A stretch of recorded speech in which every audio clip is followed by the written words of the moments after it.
Good morning, my dear students. Myself Saurav Srivastava started going to teach you today Polity chapter number 3, topic the Constituent Assembly. So let's begin the class. Okay. The drafting of the document called the Constitution was done by an assembly of elected representatives called the Constituent Assembly. मतलब drafting और document जिसे हम Indian constitution बोलते हैं उसे किसी एक person नहीं बल्कि कॉन्स्टिट्यूएंट असेंबली ने मिलकर उसे बनाया था, ठीक है। और कॉन्स्टिट्यूएंट असेंबली एक इलेक्टेड असेंबली थी, ठीक है। Elections to the constituent assembly were held in July 1946। Constituent assembly के जो इलेक्शंस हुए थे वो जुलाई 1946 में हुए थे। Its first meeting was held in December 1946। इसकी जो पहली मीटिंग थी वो दिसंबर 1946 में हुई थी, ओके। एंड सून आफ्टर, और जल्द ही कंट्री जो है वो दो पार्ट में डिवाइड हो गया, India and Pakistan. The constituent assembly was also divided into the constituent assembly of India and that of Pakistan. इसलिए कॉन्स्टिट्यूएंट असेंबली जो इंडिया और पाकिस्तान के लिए कंबाइंड कॉन्स्टिट्यूशन बनाने वाली थी वो भी डिवाइड हो गई देश के डिवाइड होने से, और इंडियन असेंबली को इंडियन असेंबली बोला गया और पाकिस्तान असेंबली को पाकिस्तान कॉन्स्टिट्यूएंट असेंबली बोला गया। The constituent assembly that wrote the Indian constitution had 299 members। मतलब इंडियन कॉन्स्टिट्यूशन को लिखने के लिए इंडियन कॉन्स्टिट्यूएंट असेंबली के टोटल मेंबर्स 299 थे। The assembly adopted the constitution on 26 of December 1949 और 26 ऑफ नवंबर 1949 को इंडियन कॉन्स्टिट्यूएंट असेंबली ने इंडियन कॉन्स्टिट्यूशन को अपने ऊपर लागू किया। कब? 26 ऑफ नवंबर 1949। डेट याद रखिएगा, 26 ऑफ नवंबर 1949।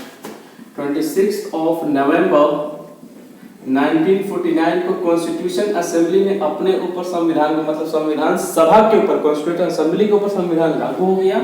और उसके जस्ट 2 महीने बाद यानी कि 26 ऑफ जनवरी 1950 को ये कॉन्स्टिट्यूशन पूरे देश पर क्या हो गया, लागू हो गया। तो ये डेट आप 2-3 याद रखेंगे, okay. That's why we celebrate every year on 26th of January as a Republic Day. Okay, why should we accept the constitution made by this assembly more than 50 years ago? 50 साल पहले जो संविधान बना था, 70 साल पहले, उस संविधान को हमने क्यों एक्सेप्ट किया? We have already noted one reason above। हमने एक रीजन पहले ही पढ़ चुका है। The Constitution does not reflect the views of its member alone। इसमें कॉन्स्टिट्यूशन के किसी एक मेंबर का व्यू नहीं था, बल्कि देश के सारे लोगों को ध्यान में रख करके एक संविधान बनाया गया था, ठीक है ना। इसमें सिर्फ एक देश के संविधान को नहीं देखा गया था, 60 से अधिक देशों के संविधान को पढ़ा गया था B.R. अम्बेडकर के द्वारा, और उनके व्यू के कारण इतना बड़ा और इतना अच्छा संविधान हमारे सामने बनके आया।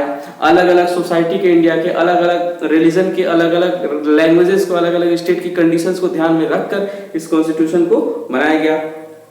दूसरा रीजन है कि the second reason for accepting the constitution is that the constituent assembly represented to people of India. Constituent assembly जो वो लोगों के द्वारा इलेक्ट की गई थी, इसीलिए जो पीपुल्स थे कॉन्स्टिट्यूएंट असेंबली के, वो भारत के लोगों को रिप्रेजेंट कर रहे थे। इसलिए कॉन्स्टिट्यूएंट असेंबली के द्वारा बनाया गया संविधान हमें क्या करना पड़ा, एक्सेप्ट करना पड़ा। There was no universal adult franchise at that time। उस समय यूनिवर्सल एडल्ट फ्रेंचाइजीज नहीं था। क्लास 8 में भी आप पढ़ चुके हैं यूनिवर्सल एडल्ट फ्रेंचाइजी के बारे में। मतलब ऐसे सारे लोग जो 18 साल या 18 साल से ऊपर के हैं आज वोट दे सकते हैं, इसी को कहते हैं यूनिवर्सल एडल्ट फ्रेंचाइजी। तो जिस समय कॉन्स्टिट्यूएंट असेंबली इलेक्ट हुई थी उस समय यूनिवर्सल एडल्ट फ्रेंचाइजी नहीं था, ठीक है। So the constituent assembly could not have chosen directly by the people. इसलिए हम कह सकते हैं कि जो कॉन्स्टिट्यूएंट असेंबली थी वो लोगों के द्वारा डायरेक्टली चुनी नहीं गई थी, ठीक है ना, और ये कुछ लोगों के द्वारा चुनी गई थी, ठीक है ना। This ensured a fair geographical share of members of, लेकिन हर एक सोसाइटी से और हर एक एरिया से लोग आए थे यहाँ पर, ठीक है ना। B.R. अम्बेडकर जिसे ड्राफ्टिंग कमेटी का अध्यक्ष यानी कि who is the president of drafting committee, इन्होंने कई सारे ड्राफ्ट पेश किए। टोटल जो डिबेट्स थे वो 114 दिन चले और हर एक जितने भी डॉक्यूमेंट्स थे उसको पढ़ा गया, ठीक है, उसको किया गया और इसको टोटल 12 पार्ट में डिवाइड किया गया। टोटल 12 डिबेट्स बड़े बड़े हुए, ठीक है ना, और इस तरह से हमारा संविधान बनके आज हमारे सामने है, ठीक है। तो आज की क्लास में इतना ही मिलते हैं। बहुत बहुत धन्यवाद हमारे साथ जुड़ने के लिए।